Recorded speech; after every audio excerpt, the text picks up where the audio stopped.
Bismillahirrahmanirrahim. Assalamualaikum warahmatullahi wabarakatuh.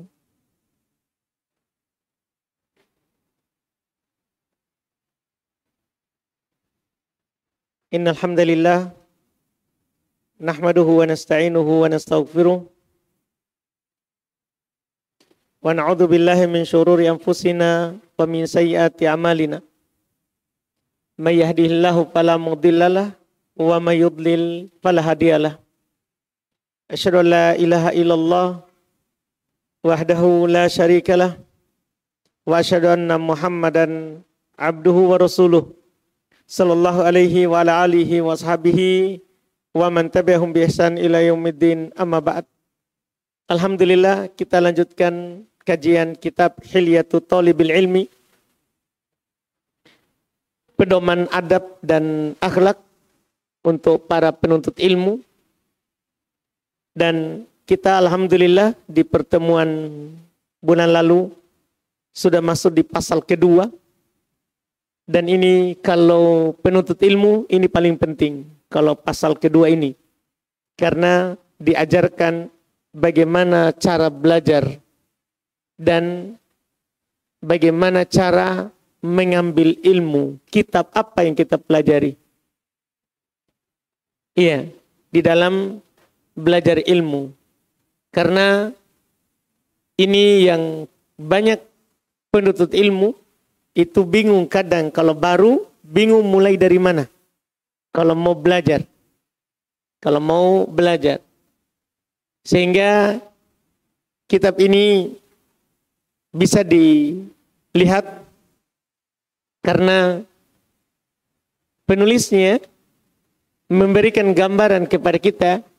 Walaupun judul buku sebagian yang berlokasi adalah tentunya kembali nanti ke kurikulum yang ada di ma'had atau di pesantren. Cuman belum memberikan contoh bagaimana harusnya kita belajar naik dari yang dasar, kemudian kedua, kemudian ketiga. Kata beliau rahimahullah, melanjutkan apa yang beliau katakan sebelumnya, setelah beliau sebutkan bahwa di dalam belajar kita harus menghafal dulu yang ringkas-ringkas. Terus juga kita harus pilih guru ya, yang mudah kita pahami cara penyampaiannya. Baru setelah itu kita pilih kitab. Kata beliau rahimahullah, lanjutannya, wa kana min ahlil ilmi man yudarrisul fiqhil hambali. Di antara contoh adalah di antara ulama ada yang start awal mengajarkan fikih hambali, fikih dalam madhab Imam Ahmad. Di antara para ulama begitu. Iya, fi zadil mustaqni lil mubtadiin. Mereka mengajarkan kitab Zadul Mustaqni bagi pemula, orang yang baru pertama. Karena di Zadul Mustaqni itu satu pendapat. Karena namanya pemula itu matan ringkas. Jangan langsung yang meluas. Enggak. Itu pemula. Iya. Wal muqni liman ba'dahum lil khilafil madhabi.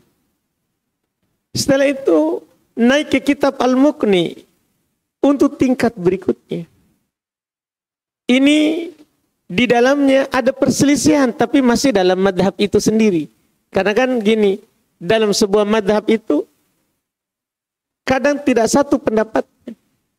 Dalam madhab yang sama, kadang ada dua pendapatnya. Bahkan kadang ada tiga pendapatnya.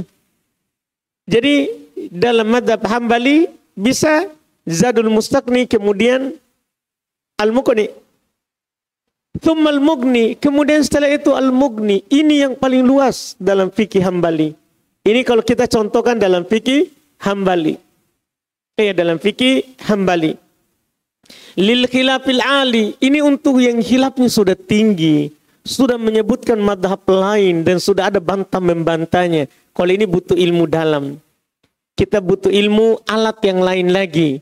Kita butuh usul fikih, kita butuh usul tafsir, kita butuh bahasa Arab. Kalau ini, tidak bisa kita ambil ini langsung naik ke buku yang khilafnya tinggi, sementara kita ilmu alat tidak ada. Tidak bisa. Makanya kalau kita misalnya ikhwan di luar, ya, itu yang diajarkan adalah buku-buku yang pendek. Karena kalau ikhwan dari luar bersamaan dengan kesibukan mereka, tentunya kadang luput dari mereka ilmu alat. Kadang ada sebagian dari kita mungkin baru belajar bahasa Arab, tapi belum ada alat usul fikih, belum ada alat usul tafsir, belum ada alat qaidah fikihiyah, belum ada alat qaidah tafsir. Ini kan dibutuhkan. Dibutuhkan. Iya. Ini yang beliau katakan, wala yasmah bitabaqatil ula an tajlisa fi darsi tsaniyah. Masya Allah. Beliau ajarkan kepada kita bagaimana caranya. Kata beliau, tidak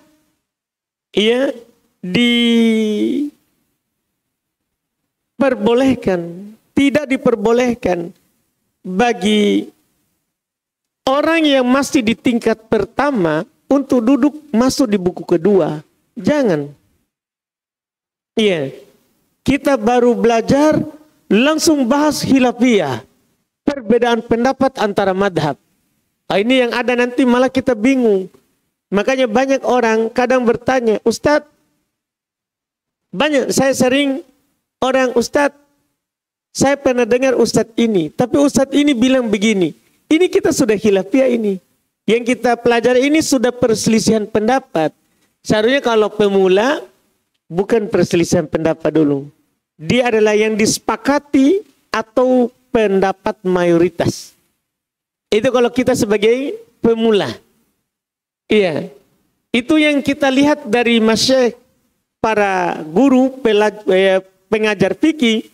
Itu yang pertama itu diajarkan yang disepakati saja dulu.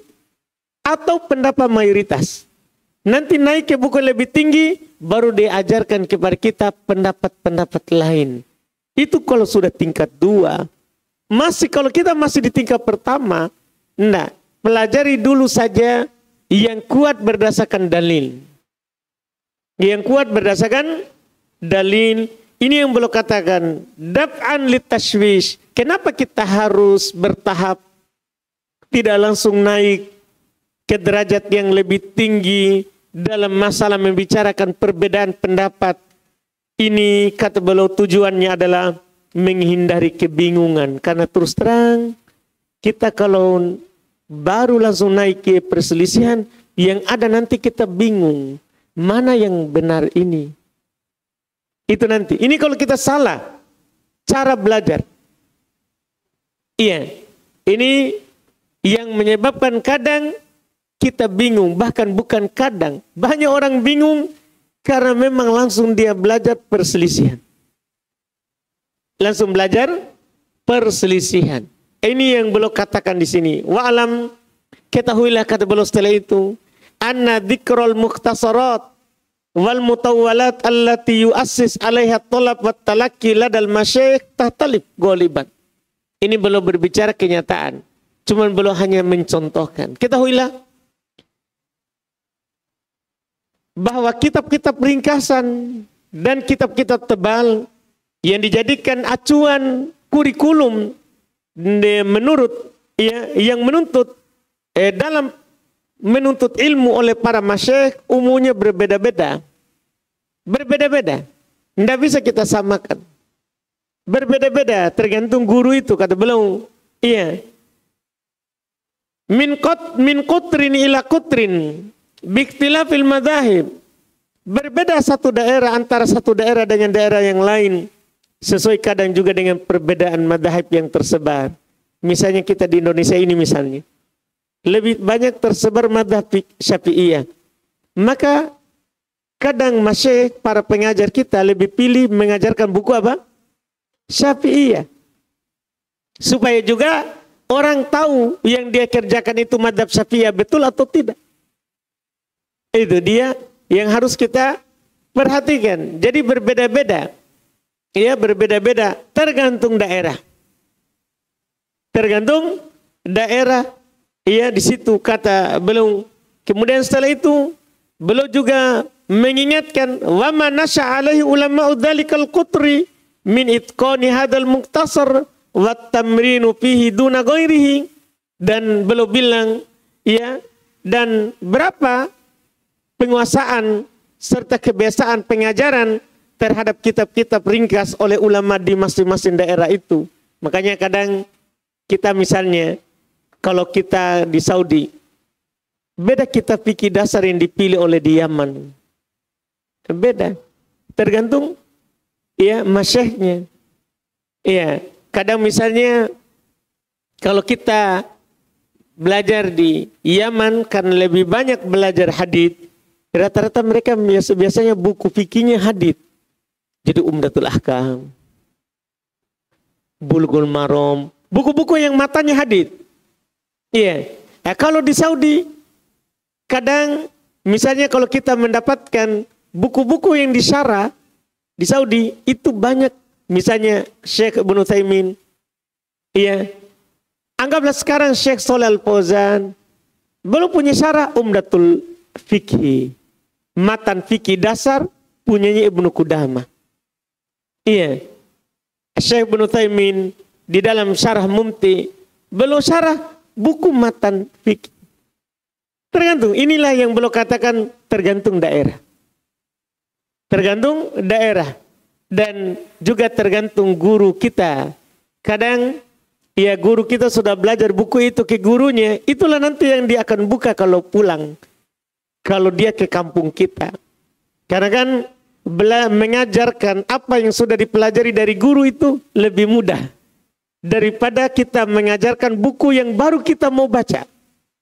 Yang baru saja kita mau ajarkan, itu persiapannya lebih banyak waktu yang dibutuhkan. Dibandingkan dengan buku yang pernah kita ambil di guru.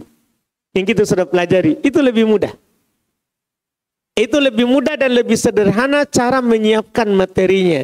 Juga kita menyampaikannya mudah ke orang karena kita sudah paham dulu yang disampaikan oleh guru. Makanya sekali lagi nanti sebentar kalau belum sebutkan kitab dasar kemudian berikutnya bukan berarti harus itu.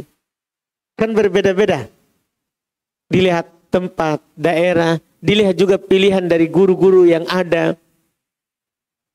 Dan kalau kita melihat sebenarnya itu tidak keluar dari dasar sebenarnya. Cuman beda pilihan buku. Beda buku yang dipilih. Belum contohkan ya sebentar insya Allah terkait dengan bidang buku yang dipelajari dari setiap cabang ilmu akan beliau jelaskan. Kata beliau rahimahullah, wal haluhuna takhtalifu min talibin ila akhar bi ikhtilafil qara'ih wal fuhum wa quwwatil istidad wa dha'fihi wa burudatidh dhihni wa tawakkudihi. Kalau tadi berbeda tergantung gurunya. Kadang juga yang membuat kita berbeda pilihan kitab, pilihan buku yang diajarkan, itu kita melihat ke peserta.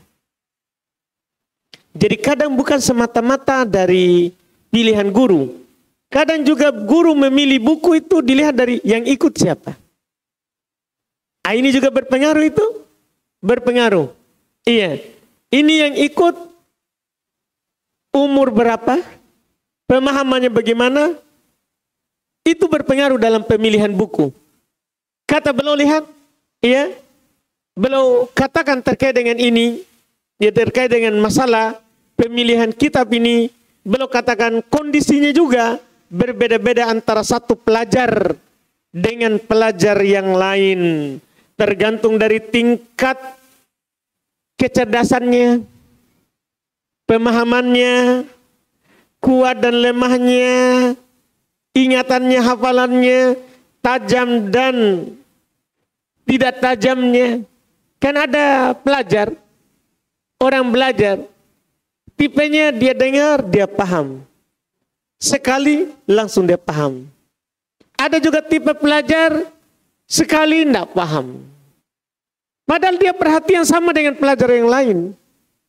Iya, tapi dia sekali ngomong tidak paham. 2 kali dikasih tahu, belum juga terlalu paham. 3 kali dikasih tahu, itu baru paham.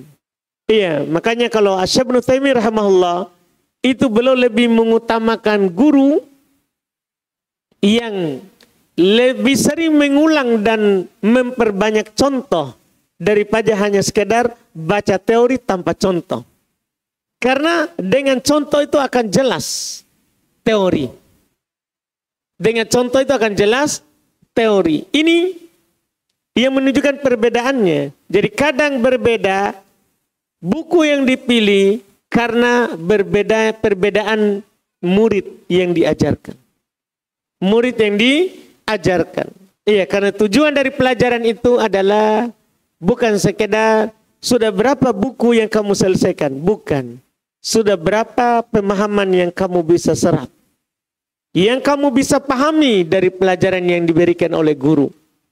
Ya, dan guru juga harus berubah. Kalau buku itu terlalu sulit, kita ganti bukunya. Kita ganti bukunya. Jangan kita pergi salahkan murid. Bila mento mereka tidak bisa paham. Nah, kita harus melihat. Jangan sampai memang buku itu lebih sulit dipahami. Lebih sulit dipahami. Ini yang beliau ingatkan. Kemudian wa qad kana talabu fi qatrina ba'dal marhalatil kita al-katatib wal aqdi bi hifdzil Quran. Ini beliau bercerita tentang yang berada di negeri beliau. Kata beliau, qad kana at-talabu fi qatrina ba'da marhalatil katatib wal aqdi bi hifdzil Quran yamurru bi marahil salat ladal masyayikh fi durusil masajid lil mubtadiin thummal mutawassitin thummal mutamakkinin. Masya Allah. Iya. Penuntut ilmu di daerah kami beliau contohkan. Setelah jenjang latihan menulis, membaca, maka mereka mulai menghafal Quran.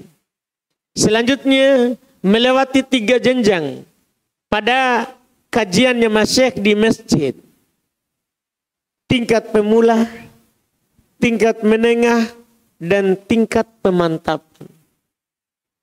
Ini mereka setelah hafal Quran itu masih memilih. Jangan karena hafal Quran langsung yang tinggi. Enggak. Kita pilih dulu paling dasar. Kemudian menengah, kemudian yang tahap berikutnya. Tahap ketiga. Kata beliau rahimahullah, beliau contohkan. Ya, beliau contohkan. Tapi tauhid. Dalam cabang ilmu tauhid. Thalathatul usul wa adillatuha. Kita ambil thalathatul usul dan dalil-dalilnya. Itu pemula itu dalam bab tauhid. Iya. Karena di kitab ini kita diajarkan mengenal Allah, agama, Nabi. Tidak bercabang kita. Karena kalau kita baru belajar langsung yang banyak cabangnya, ini susah. Jadi di sini dulu thalathatul usul. Setelah itu wa qawaidul arba. Qawaidul arba. Kaidah dalam mengenal tauhid dan mengenal syirik. Mulai ini. Apa itu tauhid? Apa itu syirik? Mulai. Kemudian tsumma kasyfu syubhat. Kemudian kita bisa naik ke kasyfu asyubhat. Penyebutan syubhat dan bantahannya. Masih dalam bab tauhid. Masih dalam bab tauhid. Iya. Arba'atuha li Syekh Muhammad bin Abdul Wahhab rahimahullah. 4 ini karyanya Syekh Muhammad bin Abdul Wahhab. Ihada fi tauhidil ibadah. Ini dalam tauhid ibadah. Kalau kita ambil itu tadi sudah cukup untuk awal. Tauhid ibadah. Dalam menyembah Allah, dalam mengikhlaskan ibadah itu tadi. Kalau tauhid asma wa sifat, masalah nama dan sifat Allah, kata beliau, wa fi tauhidil asma'i wa sifat al-aqidatul wasitiyah, thummal hamawiyah, wat tadamuriyah, thalathatuha li Syekhul Islam Ibn Taimiyah rahimahullah, fattahawiyah ma'asyarhiha. Ini kalau bisa.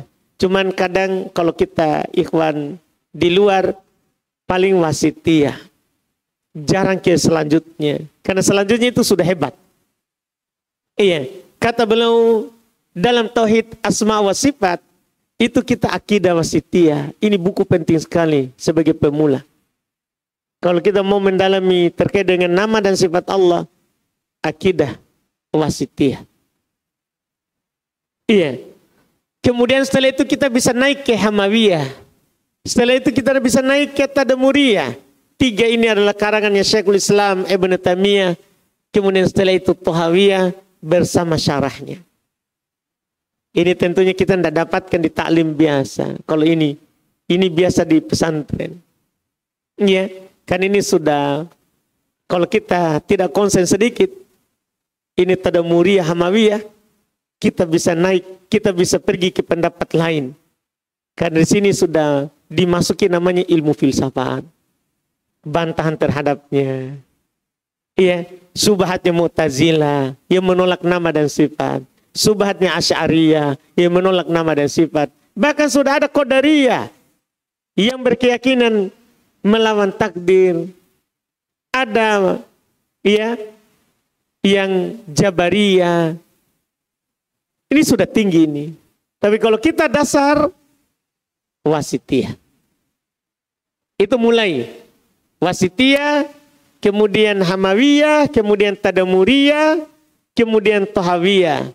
Ini di bab akidah asma wa sifat. Wa bin nahwu, dalam nahwu al-ajurumiyah, kita belajar al-ajurumiyah dalam nahwu. Itu dasar sekali itu.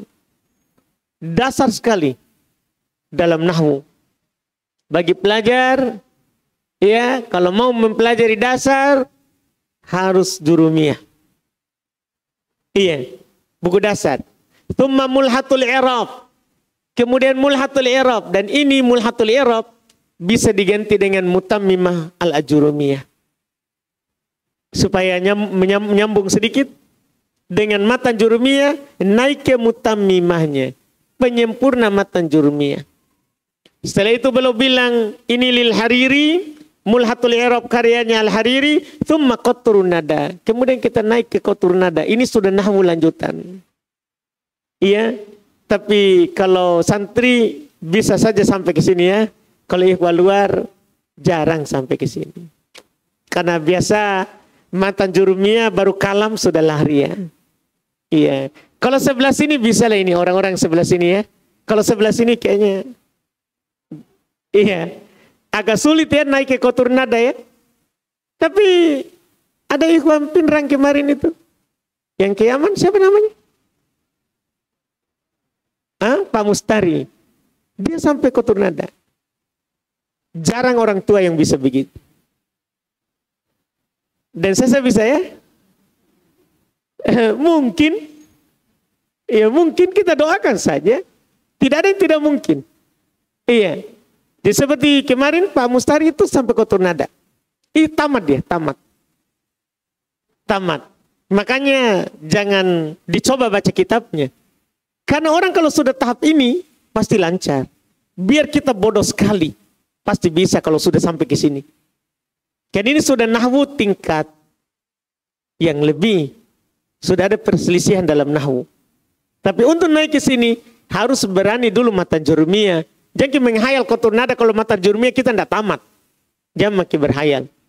Ya, dan ini butuh perjuangan untuk naik ke qatrun nada. Libni Hisham wa Alfiyah ibnu Malik ma syarhi hal ibnu Aqil.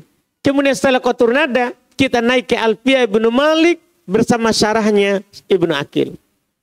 Ini nahwu bisa dikatakan paling tinggi. Karena dia 1002 bait syair dalam nahwu sorof. Dia 1002 bait syair. Ya, dalam belajar bisalah diambil setahun. Kalau dalam sepekan kita pelajari 4 kali, bisa kita tamatkan setahun. Tapi kalau kita sekali sepekan, ya nggak tahu itu berapa tahun. Iya, kalau 4 kali dalam sepekan bisa setahun. Saya sudah coba. Berapa kali tamatkan mengajarkannya. ini kitab. Tapi kalau sekali sepekan, mungkin bisa 20 tahun. Iya. Bisa mungkin 20 tahun. Tapi tidak apa-apa. Karena kalau kita melihat keajaiban dulu, ulama dulu, kadang dia tidak alpa majelis nahwu 20 tahun. Dia tidak alpa. Majelis nahwu 20 tahun. Iya. Kalau kita baru setahun berapa alpa tak ya? Ya ini ulama dulu, Pak. Iya. Kalau ada yang bisa serius begitu, bisa. Bisa. Alhamdulillah. Ini dalam bab nahwu. Dalam bab nahwu. Wa fil hadits, dalam bab hadits al-arba'in an-nawawiyah. Kita mulailah belajar dulu arba'in. 42 hadis pilihan yang ditulis oleh Imam Nawawi. Ya bisa kita kalau mau lebih tambahkan dengan tambahannya Ibnu Rajab yang menjadi 50. Iya, kan ada arba'in Nawawi ditambah oleh Imam Ibnu Rajab, setelahnya lagi beberapa hadis. Itu kalau dalam bab hadis sebagai pemula. Pemula. Tsumma umdatul ahkam. Kemudian kita naik ke umdatul ahkam. Tapi lumayan naiknya ini ya. Naiknya ini bukan main-main ini. Ini sudah lumayan. Dari 42 ke 400 lebih hadis.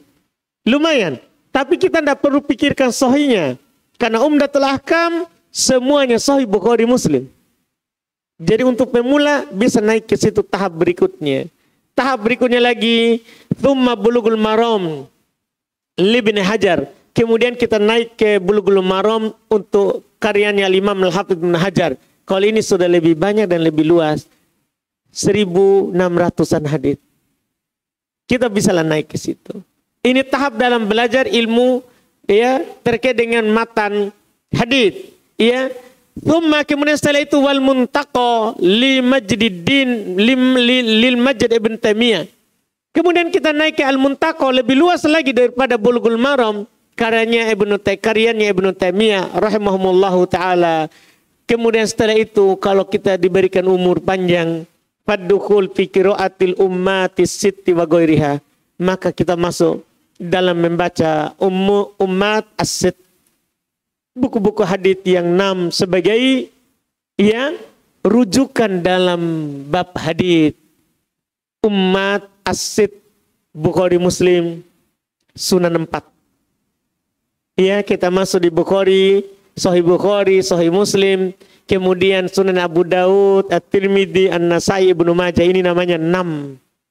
Ya, pondasi 6 ya kitab dari kitab hadis yang menjadi rujukan.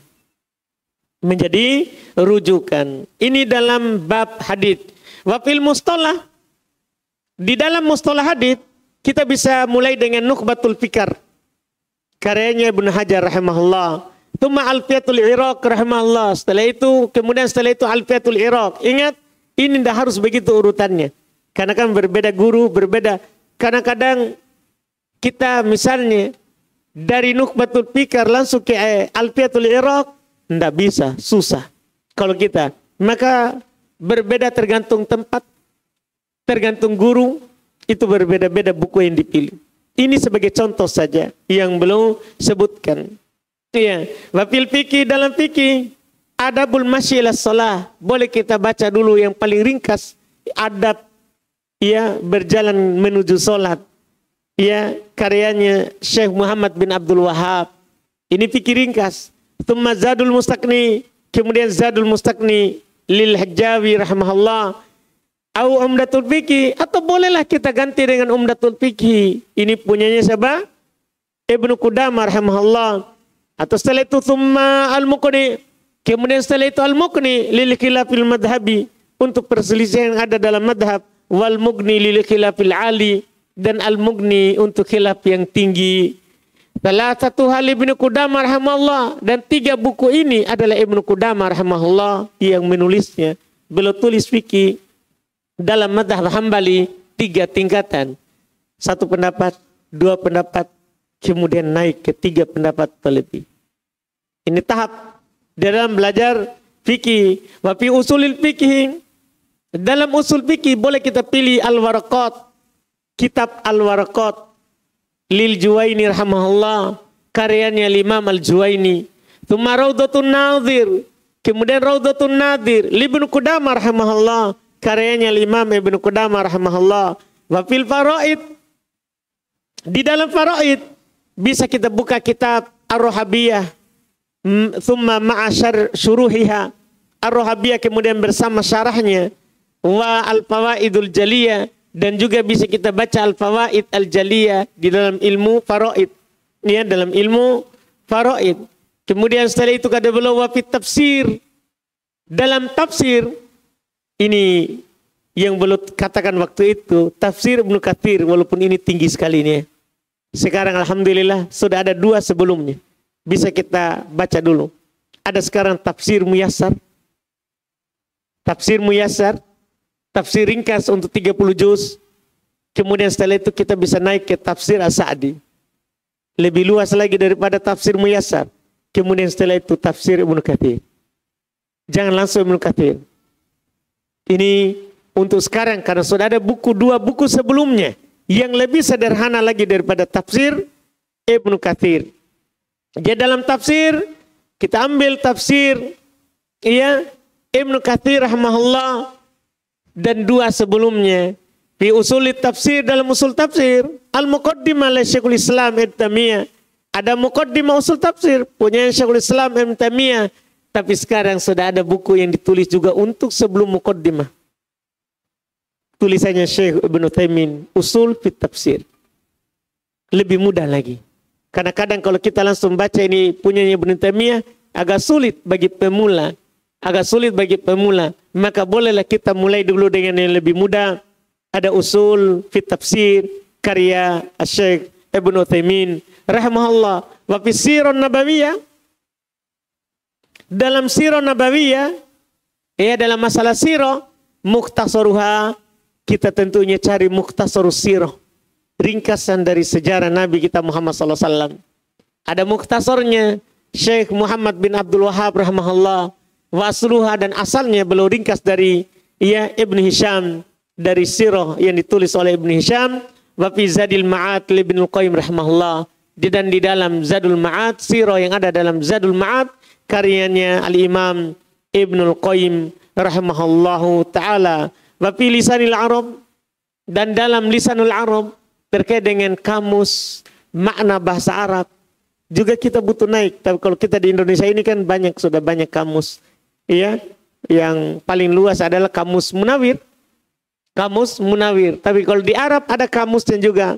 Wa fi Lisanil Arab al-inayah bi asy'ariha, dalam lisan Arab terkait dengan perhatian terkait dengan syair-syairnya, kal mu'allaqat as-sab', seperti al-mu'allaqat as-sab', dan juga wal qiraah fil qamus, dan tentunya kita baca di kamus. Kalau mau bahasa Arab, tentunya sekarang kita kembali ke kamus, karena sebenarnya cara mengambil bahasa Arab itu 2. Kosakatanya. Cara pertama dengan hidup bersama orang Arab. Hidup bersama orang Arab, dengar langsung ucapannya. Ini cara pertama. Cara kedua adalah mengambil dari kamus. Kita beli kamus dan kita buka, lihat artinya. Cara pertama itu susah. Yaitu hidup langsung dengan orang Arab. Cara itu susah. Jarang yang bisa melakukannya. Seperti yang dilakukan oleh Imam Syafi'i dulu. Dia untuk mencari bahasa Arab, dia tinggal di kampung-kampung. Untuk mendengarkan ucapan mereka, karena bukan di kota. Karena kalau di kota bahasanya sudah campur.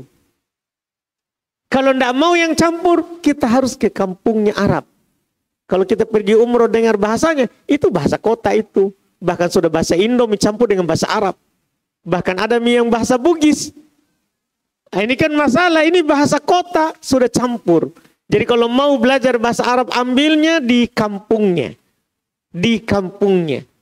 Bukan yang di kota. Ini agak sulit. Maka sekarang ini sisa mengambil kosakata bahasa Arab lewat kamus. Kemudian kata beliau, wa hakada min marohilit talabi fil funun. Demikianlah ya tingkatan-tingkatan belajar dalam cabang-cabang ilmu. Ini yang kita perhatikan. Intinya adalah sebenarnya seperti yang dikatakan oleh Syekh Muhammad Ibn Utsaimin rahimahullahu taala, seorang itu ya di dalam masalah belajar dia seperti menaiki anak tangga. Iya, dia seperti menaiki anak tangga. Harus dia mulai dari yang bawah, kemudian naik. Jangan langsung loncat ke atas. Mulai dari ilmu-ilmu yang dasar, kemudian naik ke berikutnya. Kata Syekh Ibnu Utsaimin, alhasil kesimpulannya setelah ini semua ini tadi kita dapatkan buku-bukunya. Alhasil kesimpulannya, annahu yambagi ayyartakiyal muallim bittalabati darajatan hatta yutkinu ma tu'amma ta'allamu. Masya Allah. Sepantasnya bagi orang yang belajar ataupun yang mengajar, iya, yang mengajar para penuntut ilmu, harus dia naik derajat demi sederajat. Satu tangga, satu tingkat, kemudian tingkat berikutnya. Jangan naik ke tingkat berikutnya kalau tidak tamat ke tingkat sebelumnya. Kalau bahkan tidak paham, jangan naik. Ini sepantasnya. Iya, ini yang beliau katakan. Sampai kita nanti menguasai itu ilmu. Karena pelajaran ilmu itu, iya, kapan kita pahami dasarnya, itu akan mudah. Lebihnya nanti di atasnya. Tapi kapan kita tidak paham dasarnya, maka sulit kita memahami yang di atasnya.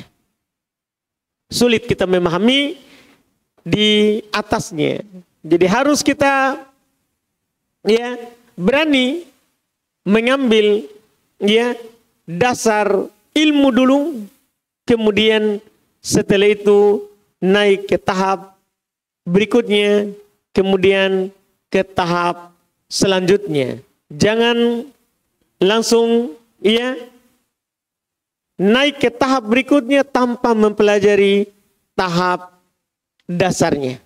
Tanpa mempelajari tahap dasarnya. Ini yang dikatakan oleh beliau rahimahullahu taala. Setelah itu beliau ya menyebutkan hal-hal yang sebagai pelengkap ya dalam cara belajar ini dan itu hal-hal yang beliau singgung adalah intinya di dalam belajar adalah kita membutuhkan, di samping kita butuh pemahaman, memahami dengan baik apa yang diberikan, kita juga butuh dalam belajar ambil sedikit demi sedikit. Telah dikenal dari ucapan orang-orang terdahulu, man romal ilma jumlatan dahaba jumlatan. Siapa yang mengambil ilmu langsung sekaligus, maka akan hilang juga sekaligus. Jangan. Kita harus ambil sedikit demi sedikit. Sedikit demi sedikit, setahap demi setahap.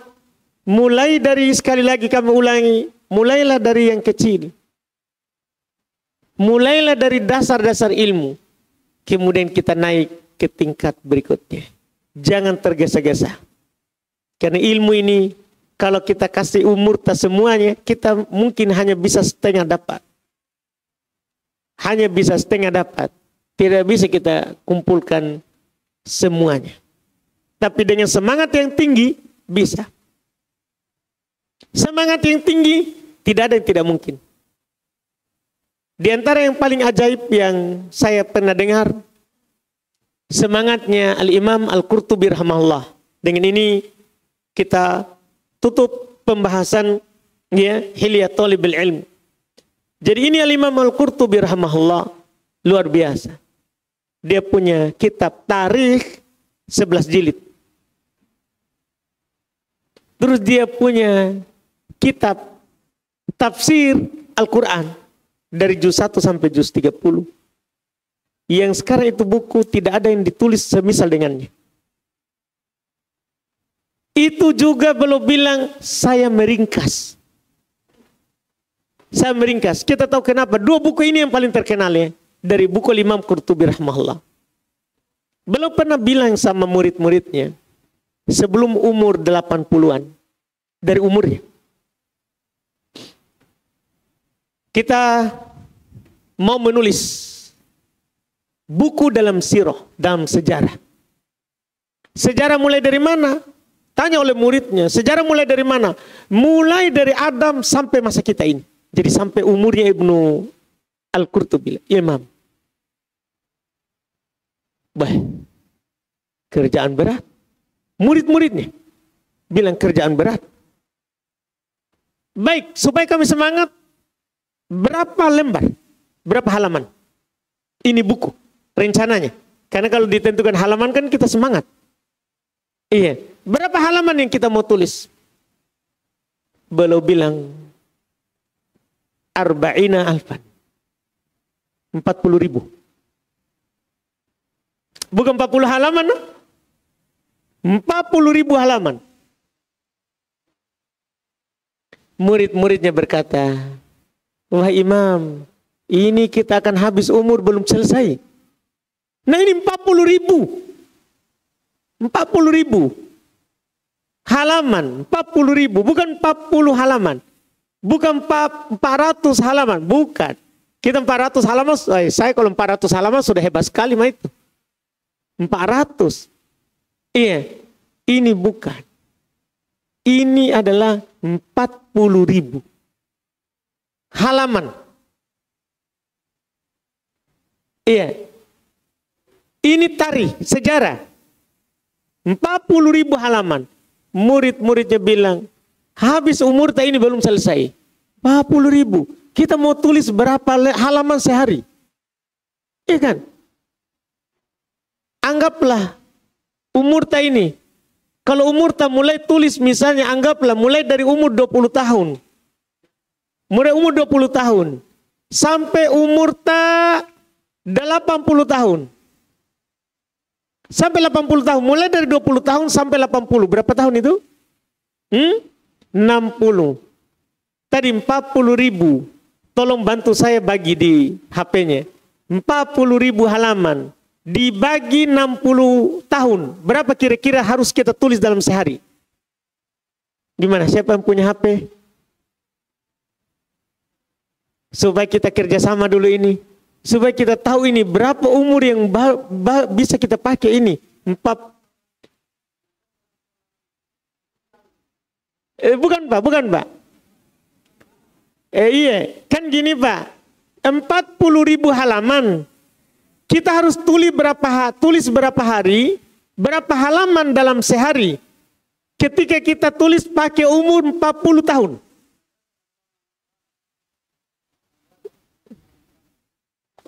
666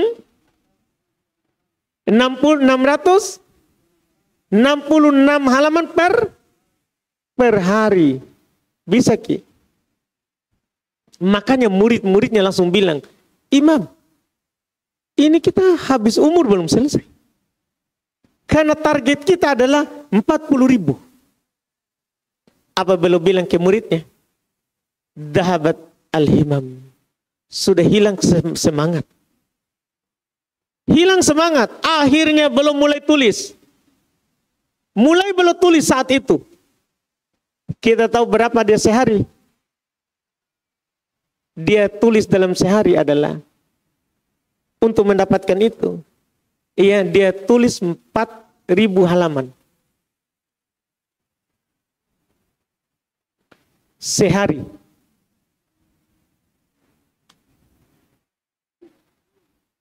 Iya. Wih, jadi tamat itu buku.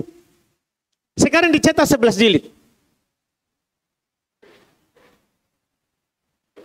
Jadi itu buku. Iya. Jadi itu buku. Ternyata jadi itu buku saat beliau umur 80 tahun. Di usia 80 tahun, lemparkan lagi ke muridnya. Kita mau tulis ini dalam tafsir. Dalam tafsir Quran. Ini tafsir pertama yang luas seperti itu. Murid-muridnya bilang juga, berapa halaman Imam? Sama. 40.000 halaman. Bah, ini umur sudah 80. Kan kita tahu kan umur 80. Sudah mulai melemah. Murid-muridnya, tidak bisa kita mulai ini tidak bisa ini. Masalahnya Imam sudah umur 80. Kembali boleh ucapkan dengan ucapan yang sama waktu masih mudanya. Hilang semangat. Mulailah dia tulis. Jadi 40.000 tadi. Dengan menulis dalam sehari sekian. Artinya sebenarnya pelajaran besarnya adalah kalau kita mulai akan jadi itu. Bisa. Kalau kita mau mulai, yang masalah adalah kita baru dengar sudah. Iya. Baru dengar. Sama dengan di sini. Saya baca juga di sini, Pak. Keterangan dari Syekh Ibnu Taimiyah rahimahullah terkait dengan masalah bidang ilmu nahwu. Ketika belum menyebutkan ini ucapan dari Syekh Bakar Abu Zaid di dalam bidang ilmu nahwu, beliau menyinggung masalah banyaknya orang itu dalam belajar itu kadang semangat yang hilang. Semangat ini yang hilang sehingga kita tidak pernah selesaikan sebuah buku. Bukan masalah kita tidak paham. Sebenarnya semangat. Karena kalau sudah ada semangat, lihat tadi itu, Pak. Iya. Dia bisa menyelesaikan 40.000 halaman. Dari mana itu? Kenapa bisa? Semangatnya. Kita jumlah nih, 2 buku. 1 buku 40.000 halaman. Dia tulis. Dulu tidak ada sekarang seperti diketik lewat komputer, laptop, enggak. Tulis tangan. 40.000. Iya. Dan kita tahu faedah terakhir sekali ini, Al-Hafidz Ibnu Hajar, penutup para penghafal. Dia menulis kitab Al-Isabah fi Tamyiz Sahabah. Dia menulis biografi sahabat. Semua sahabat. Berdasarkan tobakonya. 10 yang diberi kabar gembira sahabat dengan surga. Dia tulis nasabnya, hadisnya berapa, keutamaannya apa kalau ada. Dia mendengar dari Nabi berapa tahun, berapa meninggalnya, wafatnya. Dia tulis. Siapa yang dimasukkan ke sahabat padahal bukan sahabat. Dia tulis buku Al-Isabah fi Tamyiz Sahabah. Kita tahu berapa tahun? Siapa yang tahu? Dia tulis itu buku yang sangat luar biasa manfaatnya untuk kita sekarang ini. Kalau mau cari siapa sahabat, ini sahabat atau bukan, kembali ke bukunya. Dia tulis selama 40 tahun. 40 tahun dia tulis itu buku. Jangan heran kenapa manfaatnya luar biasa. 40 tahun. Iya. Dia tulis dan dia kumpulkan. Yang anehnya gimana dia jaga kertasnya itu ya. Kalau kita itu sudah lewat itu. Ada yang dimainkan oleh anak. Ada yang dirobek oleh istri. Ini luar biasa ini. 40 tahun ini dia tulis. Dia tulis nama sahabat berdasarkan huruf kamus, huruf mujam. Jadi kalau kita misalnya mau buka Abdullah, lihat di ain. Mau buka Hamzah, lihat di ha, begitu. Namanya. Dia tulis selama 40 tahun. Luar biasa semangatnya orang dulu. Masya Allah. Ini dalam masalah belajar, ya kita ini ternyata tidak ada apa-apanya. Ya, tidak bisa dibandingkan ini, malu Ki. Malu Ki ini kalau kita bandingkan. Iya. Tapi intinya adalah semangatnya ini yang perlu kita tiru. Semangatnya. Kalau kita punya semangat, insya Allah bisa didapatkan apa yang kita inginkan. Iya. Wallahualam. Kita cukupkan dulu. Alhamdulillah. Ini masuk di tanya jawab. Kalau ada pertanyaan. Wallahualam.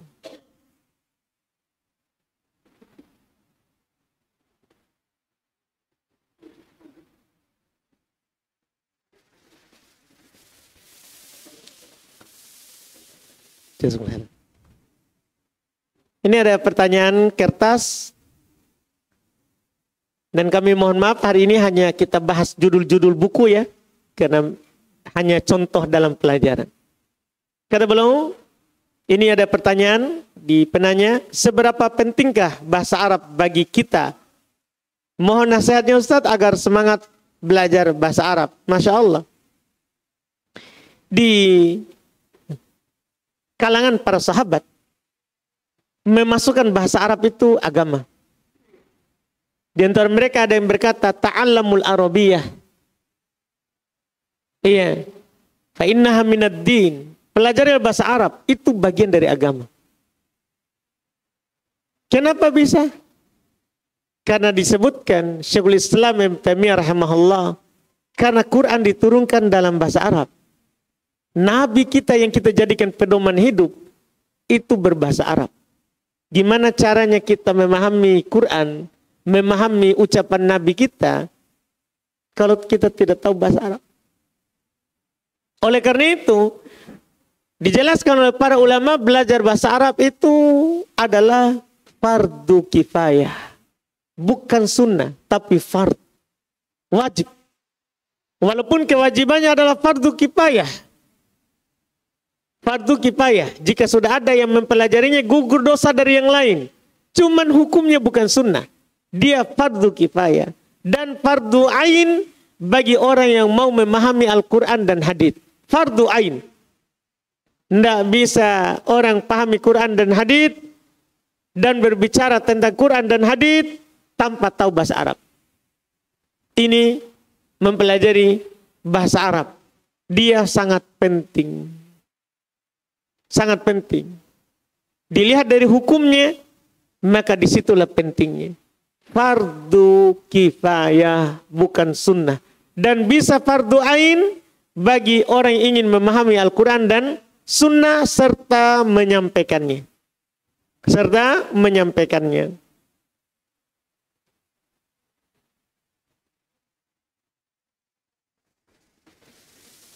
Di sini katanya, mohon nasihatnya Ustadz, karena mindset kita terkadang yang belajar bahasa Arab itu hanya untuk orang yang mau jadi Ustadz.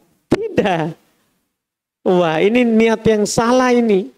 Iya, belajar bahasa Arab itu bukan karena kita mau jadi Ustadz, karena kita mau paham Quran dan hadits.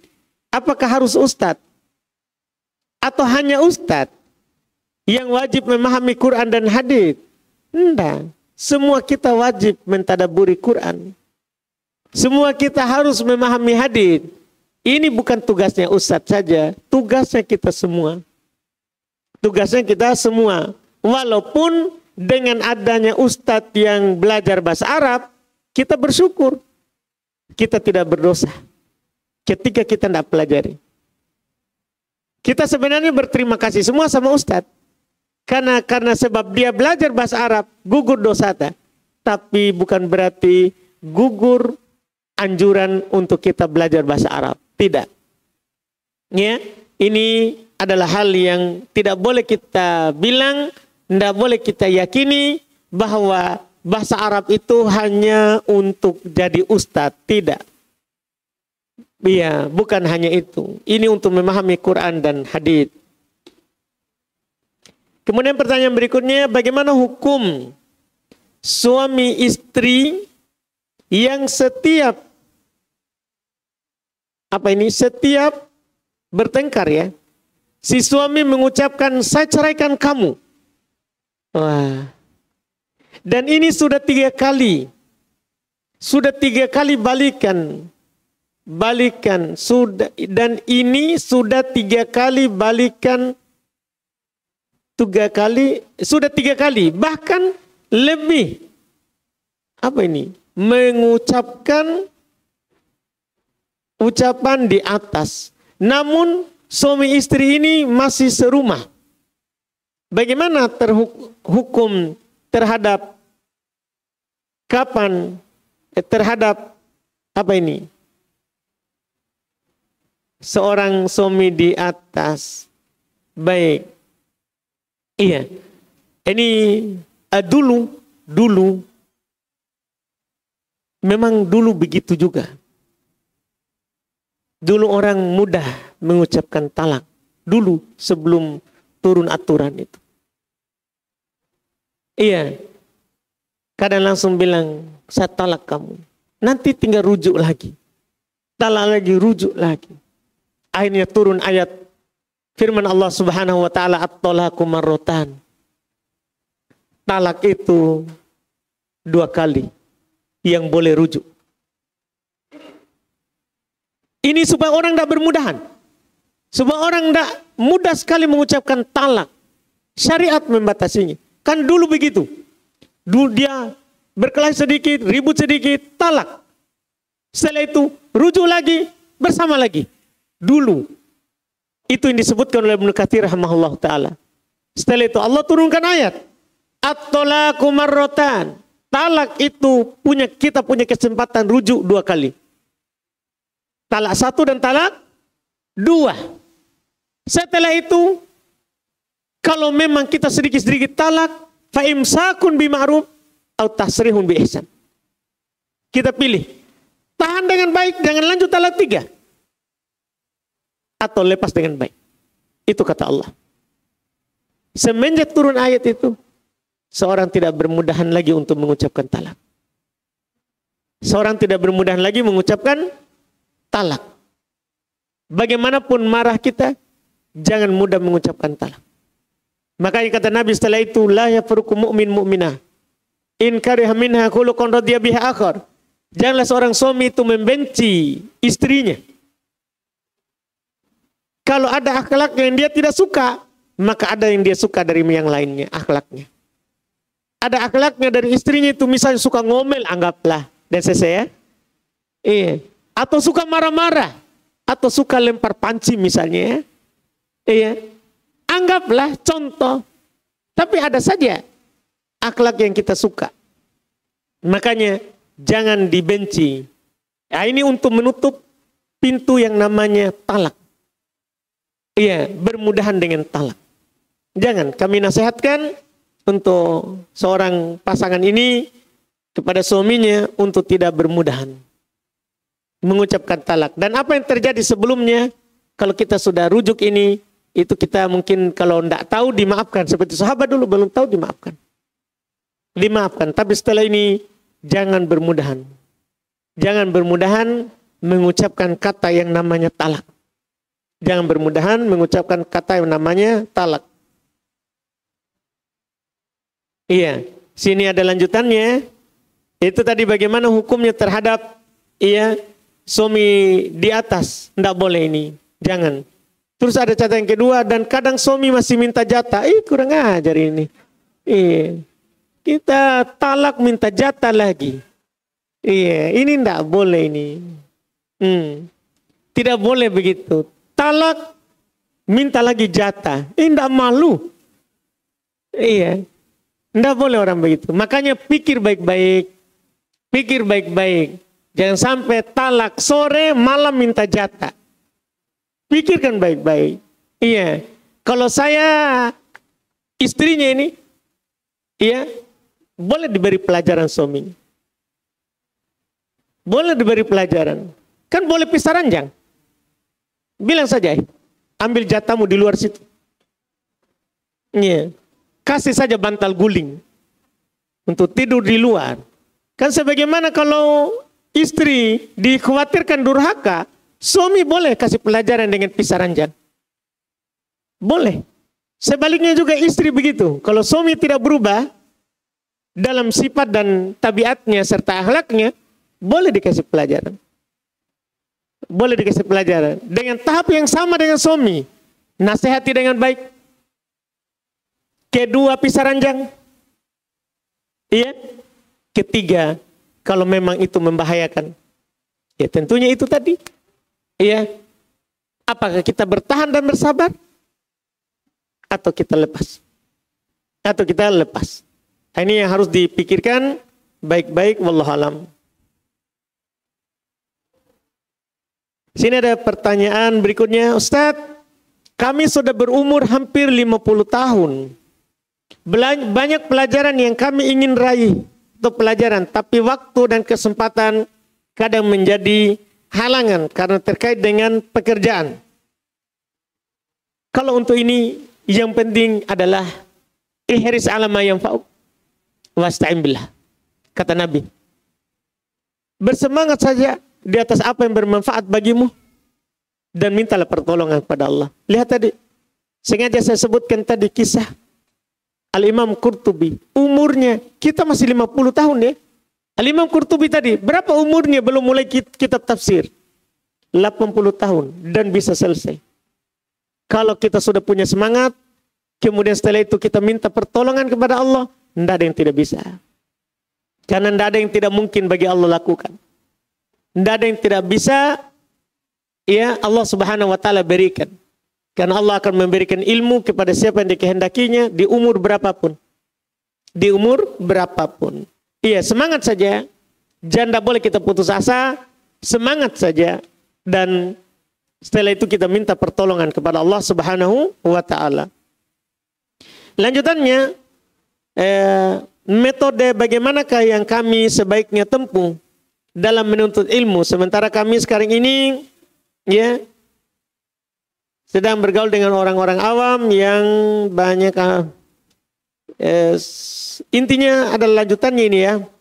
Untuk metodenya adalah seperti sebenarnya sudah dikasih tahu tadi dari Syekh Bakar Abu Zaid, juga ada singgungan dari Syekh Ibnu Utsaimin tadi, belum singgung sedikit. Kita mulai dari yang nol. Berapapun umur itu tidak membuat kita itu mulai dari tingkat 2, tingkat 3, tidak. Yang dihitung adalah mulai belajar. Kapan kita mulai belajar sebagai pemula, berapapun umur maka disitulah kita mulai dari dasar. Kita mulai dari nol. Berapapun umur Iya, itu yang disinggung tadi oleh Syekh Bakar Abu Zaid. Kalau dalam bab tauhid kita mulai dari nol. Dalam bab akidah mulai dari nol. Dalam bab bahasa Arab dari nol.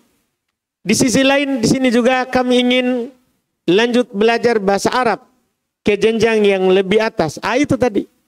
Mulai dulu saja. Kalau kita berhasil selesaikan matan jurmiyah, selanjutnya itu mudah. Karena ini butuh awal.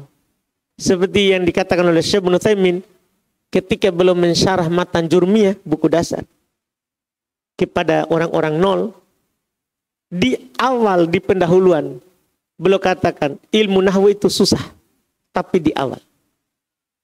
Itu pendahuluannya itu. Pendahuluan beliau di buku dasar sekali ini untuk pemula dari nol. Beliau katakan dari awal, ilmu nahwu itu awalnya susah. Iya, awalnya susah. Tapi kapan kita berani masuk dan bisa menyelesaikannya, maka kata beliau sahula alaika kulla syai, akan mudah bagi kamu segala sesuatu setelahnya. Tapi kalau ini yang nol, al-fatah lebih sering daripada masuk, ini dijamin tidak bisa kita naik. Iya, karena beliau perumpamakan nahwu itu seperti rumah yang megah, tapi pintunya dari besi. Pintunya dari besi itu masalahnya. Kalau kita mengetuknya, ketukan pertama bisa langsung dibuka, bisa juga tidak. Kita harus ketuk terus sampai dibukakan itu pintu. Kapan dibukakan kita masuk ke dalam, semua yang kita butuhkan ada. Itu Syekh Utsaimin. Itu masih yang dikatakan oleh Syekh Ibnu Utsaimin rahimahullahu taala. Iya, di Syarah Matan Jurumiyah belum katakan di pendahuluan. Nah, ini harus kita pahami. Iya, mulai saja dari awal, dari nol dalam pelajaran bahasa Arab ini. Iya, kemudian setelah itu kita akan mendapatkan hasilnya insyaallah ta'ala. Kemudian berikutnya, bagaimana kalau kita sedang sholat dan perut kita sedang sakit sekali, mau BAB. Sedangkan kita di sop pertama dan makmum di belakang kita dan ada makmum di belakang kita. Ketika kita sholat, haram bagi kita melipat pakaian. Oh, ini yang lain lagi. Untuk tadi keluar saja, walaupun kita di depan, karena kita boleh melewati saf. Yang tidak boleh adalah kita lewat di depan imam. Kalau di depan makmum boleh. Ibnu Abbas pernah Nabi SAW sholat di luar gedung, sholat di Mina berjamaah bersama para sahabat. Maka Ibnu Abbas masuk lewat di tengah saf, menaiki keledainya. Dia jalan tengah saf, naik keledainya. Sampai di depan dia lepas ikut sholat. Iya, boleh kita lewat di tengah saf. Kalau batal wudhu. Karena wajib kita keluar. Wajib kita keluar. Demikian pula kalau menahan buang air kecil atau air besar. Kita keluar. Karena kata Nabi, la sholata liman huwa yudafi'ul akhbatan. Tidak ada sholat bagi orang yang sedang menahan dua air besar atau kecil. Artinya langsung dia batalkan dan dia pergi buang air. Kemudian nanti dia masuk lagi. Kemudian pertanyaan kedua, Ustadz, kan ketika kita sholat haram kita melipat pakaian. Padahal kita mempunyai sarung. Apakah makruh atau tidak? Maksudnya sarungnya kita lipat itu ya? Iya, enggak apa-apa. Sarung kan dilipat untuk maslahat supaya enggak jatuh. Kita coba makin enggak lipat. Jatuh nanti sarung tak. Jadi itu dilipat karena maslahat. Yang di situ yang tidak boleh dilipat adalah yang tidak dibutuhkan. Tidak ada maslahatnya kita lipat. Ya, cuman ucapan kita di sini haram itu pendapat ya. Karena pendapat mayoritas makruh. Pendapat itu melipat pakaian di sholat makruh. Iya, wallahualam. Pertanyaan ketiga, apa hukumnya merapatkan shaf? Coba sebutkan dalilnya. Kita merapatkan shaf. Masya Allah, menantang ini ya. Baik, merapatkan shaf diperselisihkan oleh para ulama terkait dengan hukumnya. Setelah mereka sepakat para ulama disyariatkan merapatkan shaf. Disyariatkan. Cuman mereka berselisih wajib atau sunnah. Kan kalau disyariatkan disepakati. Yang diperselisihkan adalah syariatnya itu wajib atau sunnah. Sebagian ulama berpendapat wajib. Berdalil dengan hadits Nabi SAW. Nabi ketika meluruskan shaf para sahabat, beliau berkata, tarasu, saling menempel. Syuddul kholal, perintah.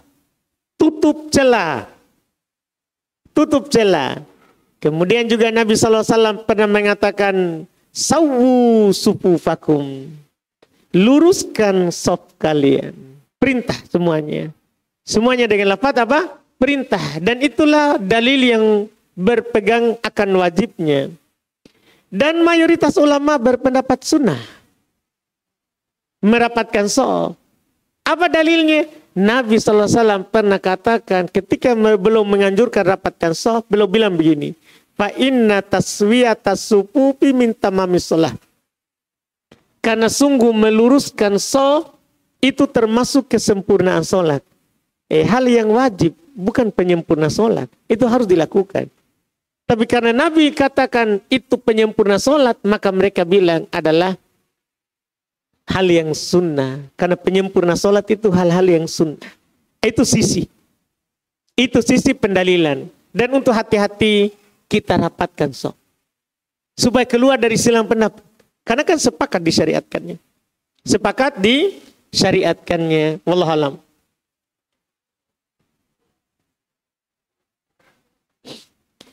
Ustadz, apa perbedaan uang panai dengan mahar? Wah, beda.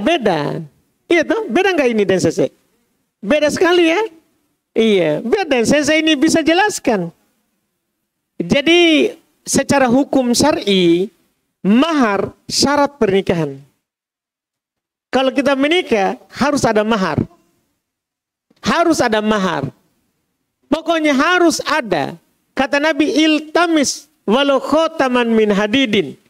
Cari walaupun cincin dari besi. Harus ada. Itu mahar. Kalau uang panai, boleh tidak ada. Karena uang panai itu adalah uang apa? Uang acara. Nabi menganjurkan acara. Aulim walau bisyah. Rayakan pernikahanmu walaupun dengan seekor kambing. Berarti dianjurkan beracara. Kalau ada. Kalau tidak ada, alhamdulillah, kita nikah di KUA, 2 saksi dengan wali, dapat pakai buku nikah, sah. Sah. Semangat sekali kita bilang sah ya. Gas maki. Iya, jadi ini bedanya. Bedanya dalam hukum syar'inya, uang panai itu bukan syarat di dalam pernikahan. Wallahualam. Sini berikutnya, Ustadz, saya seorang guru sekolah. Apabila kami sebagai guru masuk kelas lewat 5 atau 10 menit dari jam masuk, atau keluar dari kelas beberapa menit sebelum selesai jam mengajar, apakah hal tersebut bisa dikatakan tidak amanah dan bisa terbilang memakan gaji buta?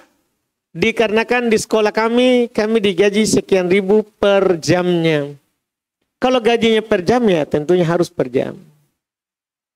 Harus kita per jam sesuai amanah. Kalau gajinya per jam, kan ada sifatnya gajinya per jam, ada sifatnya gajinya per kurikulum, per pelajaran. Ini pokoknya ini pelajaran harus selesai dalam 1 semester. Kan kalau itu per kurikulum, per mata pelajaran. Iya, walaupun misalnya kita hari ini sedikit, tapi besok kita ambil banyak, itu sudah dianggap amanah. Tapi kalau kita per jam, harus kita masuk per jam. Harus kita masuk per jam. Ini berikutnya saya khawatir, jika kami mengajar tidak sesuai dengan kisaran waktunya, tapi gaji yang kami terima full, sesuai dengan kisaran waktu mengajar, yang telah ditentukan oleh sekolah. Ini bagus kekhawatirannya, karena memang kalau memang kita digaji per jam, harus per jam. Harus kita mengajar sesuai dengan jamnya. Wallahualam. Apakah keutamaan menuntut ilmu tetap diperoleh ketika belajar melalui rekaman di YouTube bagi akhwat? Karena beberapa kitab-kitab yang disebutkan tadi telah dibahas oleh Ustadz Dzulqarnain. Tetap sama. Walaupun kalau kita bertanya terkait dengan sama pahalanya, tidak sama. Tidak sama tentunya orang bermajelis langsung dengan yang lewat rekaman. Tapi kalau masalah ilmu itu bisa diambil dari mana saja. Langsung sama guru atau lewat rekaman, sama. Yang penting kita mendengarkan. Para sahabat dulu begitu yang mereka lakukan. Dulu kan tidak ada rekaman dititip. Jadi mereka titip pesan sama temannya, tetangganya. Hari ini kamu pergi, apa yang kamu dengar sampaikan ke saya. Besok saya pergi, apa yang saya dengar saya sampaikan ke kamu. Itu kan orang dulu. Itu sudah dianggap sama-sama mengambil ilmu, ya, hadits dari Nabi sallallahu alaihi wasallam. Wallahu alam.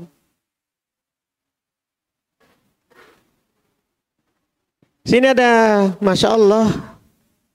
Kita tutup dengan ini ya, atau gimana ini? Karena satu kertas ini, jangan-jangan curhat, saya jadi takut nih. Iya, ini dulu sedikit ini. Apa Ustadz, apakah boleh seorang perempuan yang akan dinadhar memakai olesan wajah seperti skincare dan memakai olesan bibir? Boleh, tidak ada masalah. Apa masalahnya? Iya, tidak ada masalahnya. Iya, dibolehkan. Kecuali si pihak laki-laki yang mau menadhar itu bilang, saya mau asli. Pokoknya buat seasli-aslinya. Ya, kita kasih asli. kita kasih aslinya, tanpa olesan wajah, tanpa olesan bibir. Tapi kalau tidak ada syarat seperti itu, tidak ada masalah, alhamdulillah. Tidak ada masalah, karena mubah bagi perempuan. Merias dirinya, mubah. Ya, yang penting dia tidak menyambung rambut, mentato alis, itu kan yang dilarang. Itu yang dilarang. Iya, tapi kalau dia berhias, ia memakai apa yang disebutkan di sini, mubah bagi perempuan.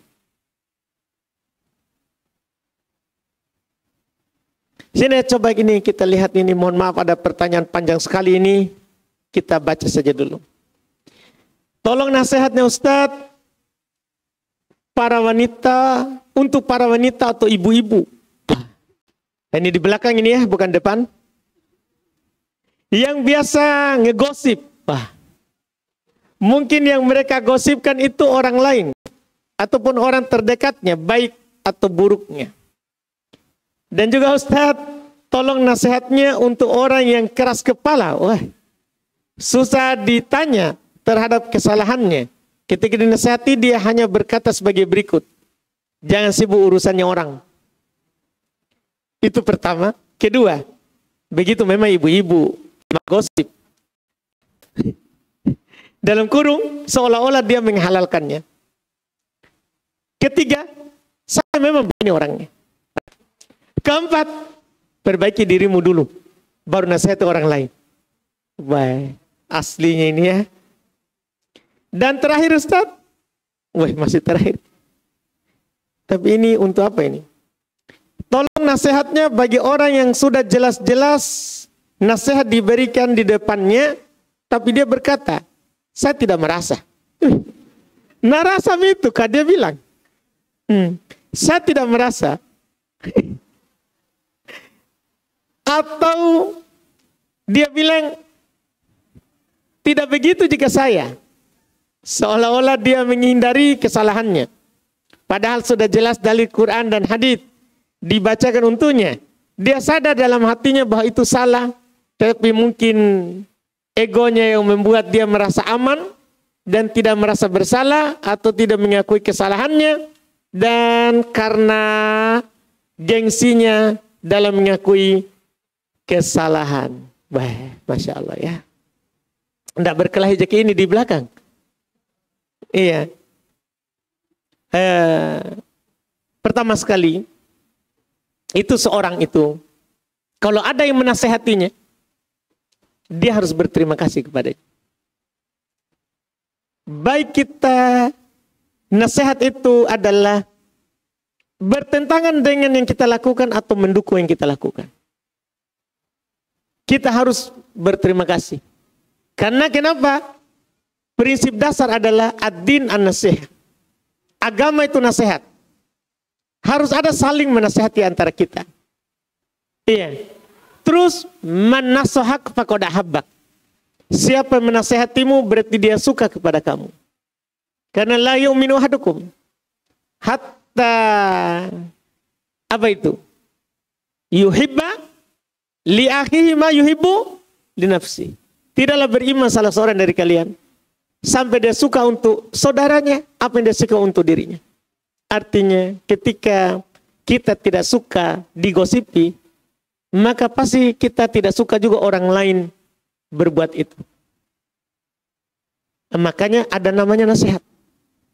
Makanya kalau ada nasihati, kita berterima kasih kepadanya. Apakah itu mendukung kita atau tidak? Iya. Dan itu namanya bentuk ketawaduan. Bentuk tawadu, merendah. Dan ketika orang merendah menerima nasihat, itu Allah akan mengangkatnya. Iya, Allah akan mengangkatnya. Allah Subhanahu wa taala telah jelaskan. Iya. Di Quran terkait dengan kesombongan iblis. Dia menolak perintah Allah untuk sujud kepada Adam. Dia karena merasa dirinya lebih tinggi. Padahal malaikat kalau kita tahu, kalau kita melihat, malaikat lebih tinggi daripada iblis. Tapi ketika Allah Subhanahu wa taala perintahkan sujud kepada Adam, seluruh malaikat sujud, kecuali iblis. Dia bilang, saya diciptakan dari api. Dia kan dari tanah. Artinya saya lebih tinggi daripada dia. Kesombongannya ini tidak menjadikan dia tidak menerima apa yang Allah Subhanahu wa taala perintahkan. Aba wastakbara wa kana minal kafirin. Dia enggan, dia sombong, dan dia termasuk orang kafir. Orang yang keluar dari ketaatan kepada Allah Subhanahu wa taala. Maka bahaya sifat tidak merendah ini. Merasa kita sudah aman dari nasihat, itu tidak boleh. Ya, tidak dibolehkan. Kalau ada orang menasihati, jangan kita jawab dengan ini. Jangan. Kita jawab dengan, jangan sibuk urusannya orang. Bertawakal, bertakwa kita kepada Allah. Ada orang menasihati, dengar saja. Iya, itu siapa tahu benar adanya. Iya, jangan ucapkan seperti ini. Intinya, tidak boleh kita sombong. Kita tahu nggak definisi sombong? Nabi telah mendefinisikan sombong di hadits. Al-kibru batarul haq wa ghamtun nas. Sombong itu, kata Nabi, menolak kebenaran dan merendahkan orang lain. Menolak kebenaran dan merendahkan orang lain. Itu disebut sombong. Tidak boleh kita, tidak boleh. Pokoknya kalau ada menasihati kita bilang jazakallahu khairan. Semoga Allah membalas kebaikanmu. Dan kita pikirkan, jangan sampai memang yang kita lakukan memang salah. Iya, kita tidak boleh tidak peduli. Kita tidak boleh tidak peduli jika ada yang menasihati kita. Iya, ini wallahualam terkait dengan pertanyaan tadi ini. Wallahualam. Satu pertanyaan lagi. Ustadz, ketika kita sedang makan, lalu adzan dikumandangkan, apa kita harus berhenti makan lalu diam dan mendengarkan adzan? Dan apakah kita tidak boleh berbicara ketika adzan berkumandang? Kalau dalam hadis itu adalah tidak ada perintah mendengarkannya. Cuma dikatakan man sami'an nida. Siapa mendengar adzan? Fakulu mithl ma yaqulul muadzin. Hendaklah dia berucap seperti ucapannya muadzin. Kalau ada orang mendengar adzan, maka yang diperintahkan adalah mengucapkan seperti yang diucapkan oleh muadzin. Dia bilang Allahu Akbar, kita bilang Allahu Akbar. Itu yang diperintahkan kalau kita dengar adzan. Dan tentunya di situ terkandung anjuran untuk mendengarkannya. Karena kita kan tidak bisa berucap nanti apa yang dia ucapkan kalau kita tidak dengar. Jadi tidak ada perintah langsung untuk mendengarkan. Cuma terkandung dalam perintah untuk mengucapkan seperti ucapannya, terdapat di dalam situ untuk mendengarkannya. Sehingga sebenarnya terkait dengan pertanyaan ini, boleh dia sambil makan. Dalam mendengarkannya, kemudian setelah dia ucapkan, langsung dia ucapkan lagi. Allahu Akbar, Allahu Akbar. Tidak wajib dia berhenti makan. Tidak wajib dia berhenti makan. Ini wallahualam disebabkan juga pendapat mayoritas ulama menjawab adzan itu mengucapkan seperti ucapan muadzin sunnah. Mengucapkan ucapan seperti yang diucapkan oleh muadzin sunnah. Makanya saya bilang tadi tidak wajib dia berhenti makan. Tapi kalau dia berhenti mendengarkan dan mengucapkannya, disunahkan, dianjurkan. Wallahualam. Kita cukupkan, mudah-mudahan bermanfaat. Insyaallah kita lanjutkan lagi sebentar. Subhanallah, hamdik, asyhadu an la ilaha illa anta, astaghfiruka wa atubu ilaik.